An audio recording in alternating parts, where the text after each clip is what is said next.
Perfecto, pues bienvenidos y bienvenidas a Charlas FIC Valores, este espacio creado por el Festival Internacional de Cine con Valores, en el que hacemos preguntas a especialistas y profesionales de la industria que sirva para que estudiantes y entusiastas del cine encuentren respuestas a sus dudas. En esta edición nueva y refrescante de Charlas FIC Valores tenemos este espacio para hacer recomendaciones de películas, proyectos y talentos prometedores que son cercanos a nuestro festival.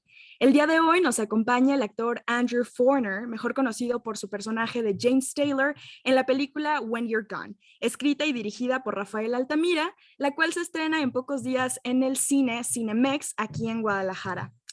Welcome to Charlas FIC Valores, this space created by the International Film Festival with Values, in which we ask questions to specialists and industry professionals to help students and film enthusiasts to find answers to their questions.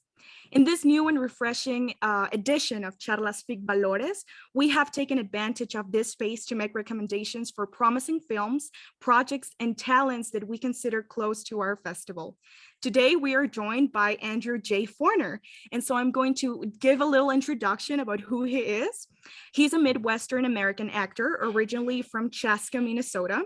He was born on Christmas Eve in 1994, and he's best known for his performance of James Taylor in When You're Gone, written and directed by Rafael Altamira.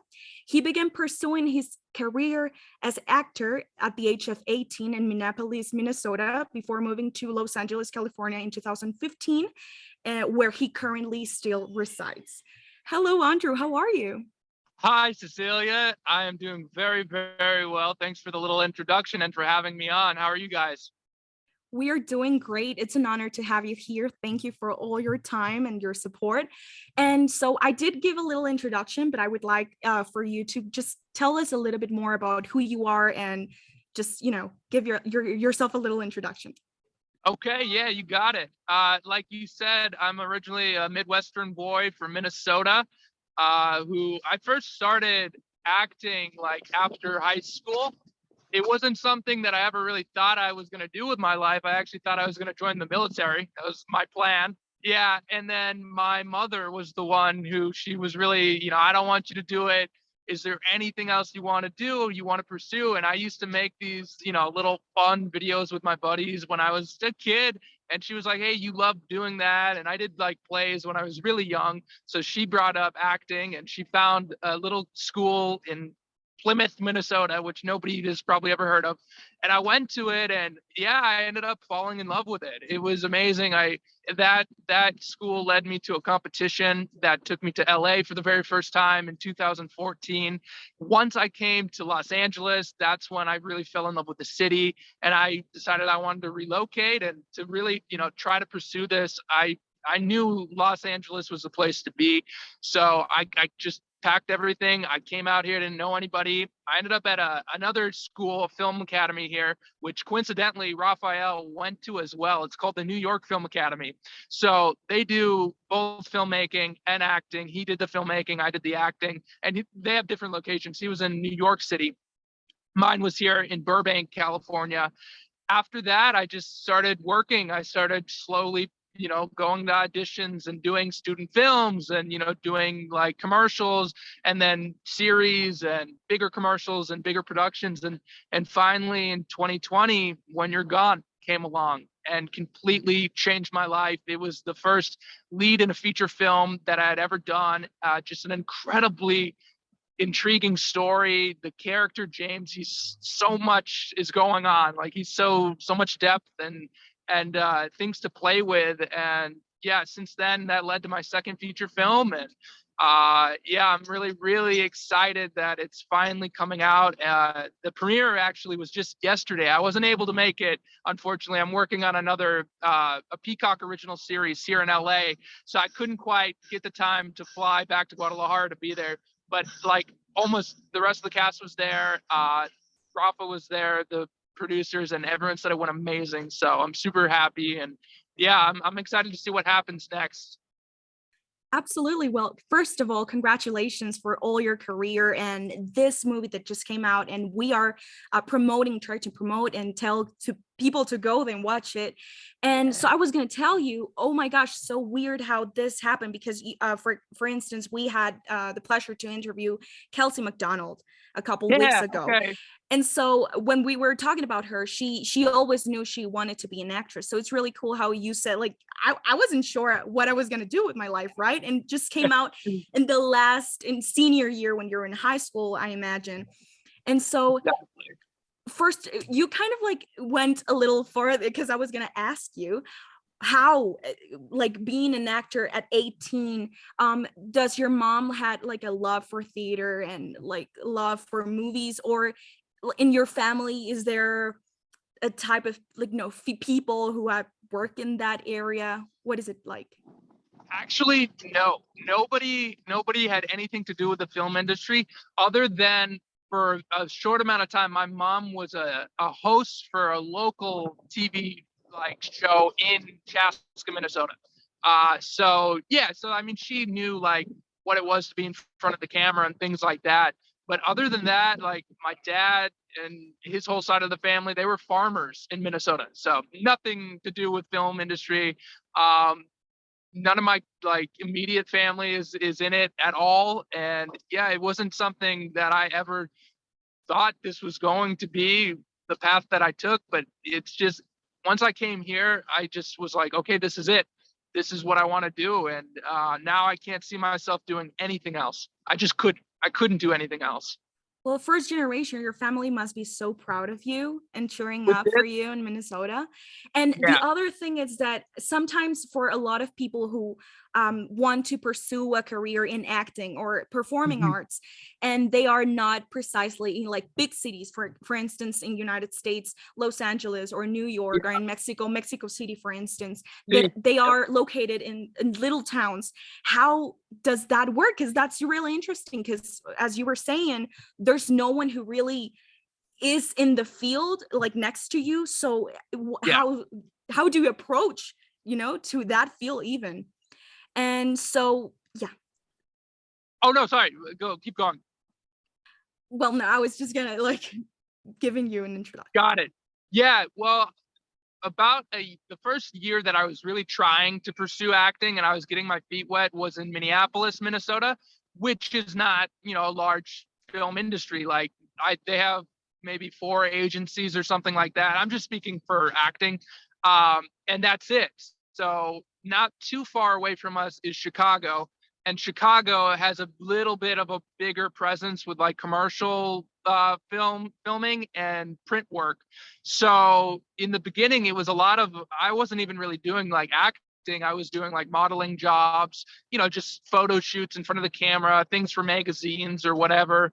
And a few shorts and like that, which is great because, this whole thing it's a process. It's going from level 1 to level 2 to level 3 to level 4. So you're always moving up. You're kind of like climbing a ladder, but it takes a lot of time, and it's really necessary because I do know some people. This industry is not like, do X, Y, and Z, and you're there. Sometimes it's like somebody gets picked off the street. They're like, hey, we think you're great for this, and they end up in some big movie and think that they're now at that level, but they didn't do all that work before. And a lot of times they're not going to work again. But if you just go through the whole process, and sometimes, it's such a roller coaster of like, you're really busy, you have a lot of auditions, or even better, you're filming, you're on a lot of sets, and then nothing. All of a sudden, a month, 2 months, you're not booking anything, and you start, to get in your head like, why, what is it? And I promise you, it has almost nothing to do with your talent, because half the battle is your look right off the bat. Do you look like this character? Then it comes down to the casting directors, the director. They're the ones who get to make the choice. And I've had it where it's like, you remind me of my ex-husband, so we don't want to cast you. So it's like, that's nothing, that has nothing to do with what I did. So actors really need to understand, like, you need to have the talent, but it's not always a reflection of your talent when you don't book something. But this is what I want to get to. The best part is I really found out that you do book the roles you're meant to book. So it's like the ones that you don't, just let it go. Just, it wasn't for you. It's okay. They gave you the opportunity to try, and that's really all that matters. So, and the ones that you are going to book, you're going to book them. For me, James Taylor, Rafa told me, he said he had like 300 some actors audition for it. And I was like, are you kidding me? 300 guys. And he booked me off a self-tape with no callback. And I'm like, that was unheard of. I remember I thought it wasn't real. So I asked him, I was like, can we set up a Zoom interview so I can see you and like make sure you're a real person? Because how did you just offer me this lead in a feature off a self-tape? But it was because he's like, I knew that you were the actor who was going to bring this character of mine to life. And it goes that way. You know, it goes that way when it's a real passion project like this one was, and that will make the journey and the process so much easier if you're aspiring to be an actor, and even if you're aspiring to be a filmmaker. You know, it's some of the same things what I just said do apply. You know, especially the level 1, level 2, level 3. It's the same. You know, just be willing to be patient. Great testament of that. We finished a year and a half ago. And now it's finally starting, you know, it's going to theaters, it's in these festivals and it's winning. And everything about the entertainment industry is like, you got to be patient for it. And it's so worth it when you do get it. Well, absolutely. Congratulations for that payoff that it's now being shown. And tell me that now that you have entered to the character of James Taylor, if you could tell us a little bit about the plot of the movie so people have a sense of what they're going to be watching, of course, without any big reveals, right? And just as much as you can tell us about the movie. Okay, yeah, absolutely. So the best part of this story is James Taylor and Sylvia and all the characters are just like ordinary people. So James is an architect, and in the beginning of the film, he's a entry-level position, and he's you know hungry to climb that ladder in the architect world, and he gets an opportunity for a big promotion. If he can get enough money for an investment, he's not able to do it, and it's devastating. But then something worse happens, and his wife gets taken. And when she gets taken, this is a spoiler, but Rafa said it's okay to say, she dies. So his wife dies early in the film, and then it does about a 7-year jump to later in his life. And then once it gets to that point, he's just devastated. He's tormented. He blames himself. He has no friends. He's isolated, and it's him kind of going day to day, still putting on that face like everybody does in real life, when you have that kind of hurt, until he starts seeing his wife like as a ghost, and he's haunted by her, and she's popping up. He sees her everywhere. And one day he gets a package. He gets from an unknown person with a threat on it. So he starts getting blackmailed, saying, we know what happened, and it's all connected to why his wife was taken. From there on, the film really takes off. It's James is trying to piece together this puzzle. Who took my wife? Why did they do it? What do they want from me now? What is real? He's constantly questioning what's in his head and what is real. He has nobody to turn to. And in the end, he starts losing his grip on reality, and he is just willing to do whatever it takes to answer that question, which he does in the end. Awesome. Thank you. And so I'm assuming it's a thriller, right? We would consider this movie to be a thriller. And the character of James Taylor goes into so much darkness in his own life, right? So another question would be, how do you prepare the character of James Taylor? How do you prepare yourself to be able to let that character live in you, but then not get affected by all the emotions that are related?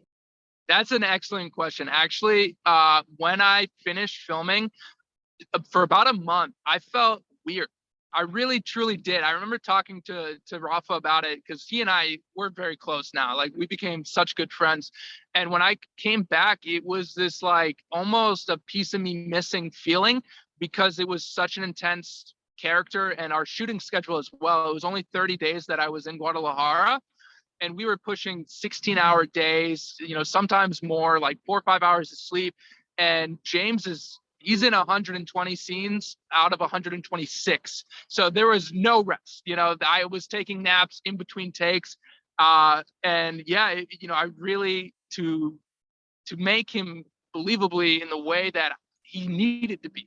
Like if he wasn't believable, the movie it wasn't going to work. Like he needed to be grounded, and you needed to feel what this guy's going through, because the beauty of it is, as the audience, you do get to experience this movie through James, like through his eyes. So to prepare for it, I read that script like a Bible. When I found out I had about a month to get ready before my flight down to Guadalajara, and I read the script daily. Not all of it, of course. It was like 100 and some pages, but I would read pieces of it every single day. And I got lucky. Like, Rafa is such a talented filmmaker and writer that he had flushed James out so well already. And it was so easy for me to connect to the components of him that, once we got there, it was a matter of he and I just talking, okay, how do you want this scene to go? And what direction do you want James to take it? And we got in this synchronization that was incredible. I've never, ever had it with a director before, but he understood the character.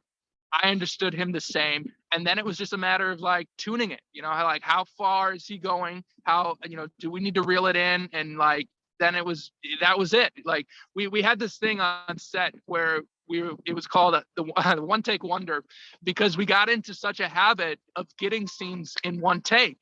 It was just like midway through, there's a lot of scenes in the movie that is just James, no other character. And those scenes were just so easy for us. We were like, all right, set up the shot. Here's the action. Got it. Let's move on. So yeah, so it was incredible. It was incredible, but I mean, it took a toll. Like, it was a lot of energy. For my first time as a lead, I wasn't expecting just how demanding it was going to be. And it really was. It was a lot of work. Like, it was so much fun, but I was just dead tired. Absolutely. Just for curiosity, how did you grasp to reality? Because, almost 1 month for shooting all the movie, yeah, and with no rest in between scenes, being exhausted, being in another country, which is another question that we're going to be boarding. But how did you grasp to reality? Like, did you had a type of routine where did you, like, you smell something and then like it get you out of that mindset? Or did you, I don't know, like, I'm just curious to know that. Yeah, absolutely. I've always been, for me, really good at just flipping the switch. I just would be, and they used to joke about it too, because I would do the scene, and then the second that they called cut, I'd just be like, damn, that wasn't very good, or like some joke, you know what I mean? And then they'd be like, how did you just like pop out of it so fast?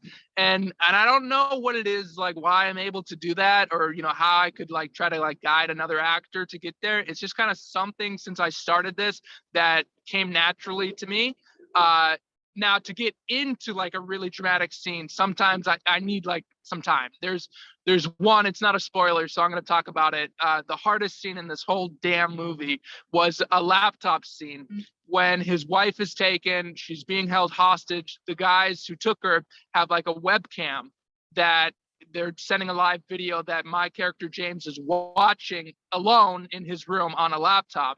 And to shoot that scene, the laptop was blank, of course. I'm not watching anything. So it was just me, a laptop with a couple markers on it where they're going to put the video in later, and the crew. And it was like, in that scene, she gets executed and he sees it through the webcam. So I had to bring this, unspeakable loss and just break down to absolutely nothing to get ready for that scene. I asked him, we had been shooting all day and that was towards the end of it. I was like, hey, can I have a minute to just get ready for this scene? To just have those emotions kind of, bubbling at the surface so that when it's go time, I can just kind of let it all out. And he said, yeah, man, of course, take your time. You know, you got about 20 minutes. We're going to set up some lights. And the second I walked outside, everybody else who was like on there, not everybody was like in the crew. There were like some other people. We were filming at a house that people lived in. They all came and they thought it was like a photo shoot time with me. They were like, hey, can we get a picture? Can we get a picture? And they just started lining up. And I was like, yeah, okay, yeah, you can have a picture. So I ended up, I did not get my 20 minutes alone, but I think I pulled it off. At least that's what they tell me. Oh, that's exciting for the audience to hear, because now they're going to be like, well, I have to watch this movie, you know? Yeah, for sure. But that's so cool. Wow. And so, okay, so the next question is, Yeah. You just said that you were filming in someone else's house in Mexico, Guadalajara. Sí. How did that work for you? Do you know Spanish? It was your first time in Mexico? Like, tell everything. Man. No habla español. Pero aprendo. Mi novia is from Guadalajara. I met her on set, actually. So I'm trying to learn, but at the time I had been to Mexico one other time. In 2016, I went to Mexico City. I have a friend I met in LA who was from there, and we just went for, you know, tourist stuff. I did the pyramids and, you know, that stuff. I was there for like a week.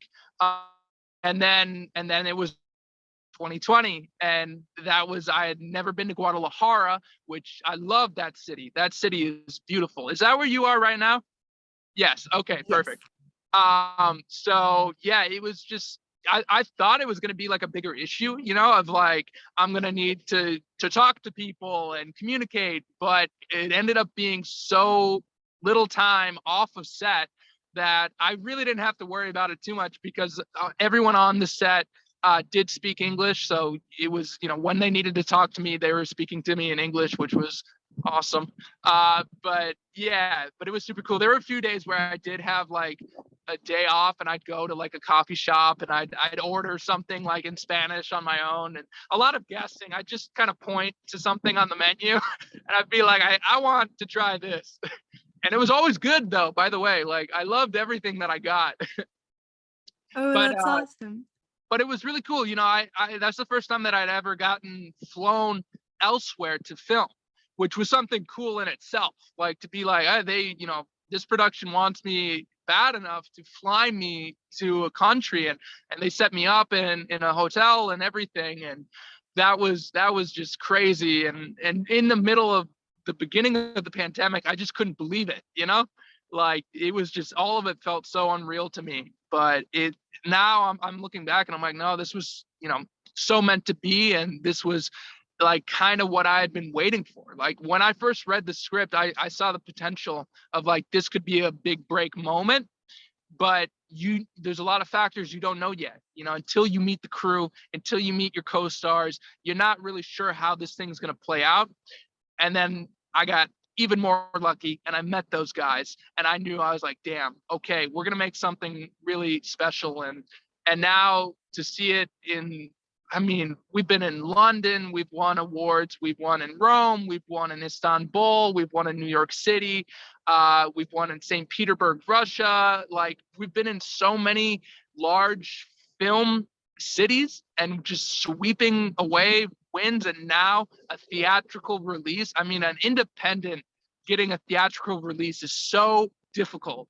Like, that is something that is not easy to do. So the fact that now we are going to theaters tomorrow, nation, it's crazy. Totally, and something to be very proud of. Yeah. But you were saying the middle of the pandemic, or the beginning of the pandemic, because it wasn't shot in 2020, right? Yeah, it was August to September 2020. Were you ever scared of getting COVID? Like, how was that also for you, being in another country? Yeah. Did you worry about the situation in Mexico and COVID, or you getting, you know, sick? Yeah, well, mainly I was just concerned about how I was going to get there. I was really nervous because they were doing all the travel restrictions of, you know, and like the border was still closed from the US to Mexico, but for whatever reason, flights were just like allowed to continue, which was good, because otherwise I couldn't have gone if that wasn't the case. And yeah, I mean, I wasn't like any more nervous about it than just like being here, because of course, you know, it's everywhere. And we had already been, when did it March, like almost 5 months or so of the pandemic and, you know, all of that. And there was a lot happening here stateside with like riots and things like that. So I didn't feel like, it's going to be any more, you know, dangerous or anything than it already is here. And I was just excited for, you know, this is a real opportunity and perfect timing to like kind of like all the negativity that had been going on. This was something that was super positive. And I just focused on that, and I just went. And you know, of course, everybody on set took precautions with masks, and we did the distancing. I can't say it right now, but yeah, we did the best that we could. So yeah. Awesome. So you were saying that you studied in the same school as Rafael Altamira, but he was in another department. And Yeah. did you guys like met there, were friends there, or did you just know that he went to school there and then you find out like later? Yeah, I found out. So when I did that, you know, like Zoom with him to like make sure that this was real, that was when I found out about it. And he went like years before I did. So he just went to the New York Film Academy in New York City back in like 2010 or something like that. And then I went to the New York Film Academy in Burbank in 2015. So about 5 years apart. But yeah, just crazy chances that he happened to go to that same school. And so did I. And I found out about it through Backstage, was the casting site that he posted the casting call on. So he and I had never met until I sent in my self-tape audition, and now we talk almost daily. Oh, that's so nice. And how did you knew about the casting of this movie? How did you find out? Yeah, so that was on Backstage. I always submit, you know, I check daily, and I just saw it and I submitted for it, and then he asked for the audition, and that was it. It was a self-tape, you were saying, right? Yep. And how is that for you? Do you prefer going to audition there or self-tape? What's easier for you? What do you like better? Self-tape all the way, all day long. I will do self-tapes. Yeah, actually, one of the only things that I really didn't like about being an actor was auditioning. But live auditions, that's the one time that I will get nervous. I never get nervous when I'm on set, but when I go to an audition, it's just this really weird, I can't, like, if I try to explain it to somebody outside of the film industry, they're like, what are you talking about? Because you go to this random location with a bunch of people who you've never met before in your life, and you check in and you're sitting and you're always waiting with a bunch of people who look just like you. Nobody talks to you. Everybody's like mumbling to themselves, going over their line. And then you're just waiting to get called into this room. And once you get in there, you know, it's usually just like a table with maybe 4 people and couple cameras in your face, and then sometimes they want to be like, hey, how are you doing, how's your day? Other times they're just like, stand there, slate your name, and if you mess up, you know, if you stumble on a word, then it's like you're done. That was your shot. And here in LA too, I hated it. It would be like the casting center would be an hour away, and then you'd have 5 minutes in the room, and then you drive back, and I'm like, So for me, the self-tapes are amazing. You do as many takes as you want to until you feel like you got it right. There's no pressure. You send it in. And then sometimes they still want to call you in for an in-person callback, which is cool. I get that. They kind of want to meet you and, like, you know, play with you. But the initial first round, I'm all for self-tape. This can even be a promotion for self-tapes. Andrew, tell me, what is next for you? What are your future projects? What are we going to see about Andrew? Okay, well, I just aired actually on a TV show here called Killer Siblings.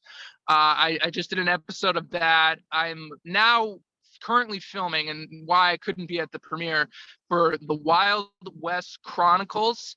Unfortunately, I can't go into details. I did have to sign an NDA for that one, but I am able to say the name of it, and I am able to say that I will be reoccurring on season 2. After that, there's The Memory Scan is my second feature film. I wrapped that last year. They just finished it, so that hopefully will be in the kind of the same boat as When You're Gone, you know, going to theaters or coming out festivals, something like that. And yeah, I'm hoping some more always comes. So. Of course. Do you have any social media that you would like to shout out so people can get to know you and follow you in your projects? Sure, yeah. Anybody can go onto Instagram. Andrew.j.forner is me. It's a public account, so you can kind of keep tabs on me. I'm pretty bad at the social media. I'm just now starting to see the importance of it and get a little better at it. But yeah, also please, the When You're Gone, it's When You're Gone -movie. That's on Instagram, Facebook. If you guys could follow that, that'd be awesome. Perfect. Thank you for sharing that. And thank you for sharing your time with us. We sure value your support, and we're very excited to see what's next with Andrew Forner. And we wish you success in all your future projects. Thank you so much, you guys. I really appreciate you guys having me on. This was fun. So thank you guys. Absolutely. You're always welcome. So, les agradecemos también a ustedes por acompañarnos en otra edición más de Charlas FIC Valores. Esperemos que se hayan entusiasmado para que se avienten a ver esta película de Rafael Altamira, que les recuerdo estará próximamente en Cinemex en Guadalajara. Y recuerden seguirnos en nuestras redes sociales, que pueden encontrar aquí abajo en la cajita de descripción para que estén enterados de todas nuestras actividades. Agradecemos nuevamente a Andrew Forner, que nos concedió esta entrevista, y también a Magali Franco por coordinar la charla del día de hoy. Mi nombre es Cecilia Soto y nos vemos en la próxima Charla FIC Valores. Gracias.